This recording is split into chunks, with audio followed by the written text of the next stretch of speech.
G'day! In today's video I'm going to show you how to get into the BIOS of an Ideapad Slim 5 14Q8X9, also with a Snapdragon X processor. So with your laptop switched off completely, which I'll do now, hit the power button and then just keep tapping F2.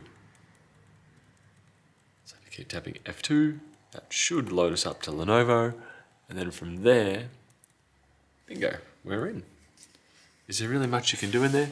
Not overly, but let's see anyway. Language, configuration, always on USB, charge and battery mode, disable built-in battery, flip to start, which is one setting I do like to turn off. Quiet mode, security, really not much there.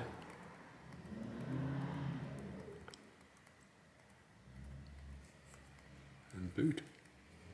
So really, not that exciting. Do we have a 512 gig SSD? Yeah, once you're done with it, hit F10, save and exit.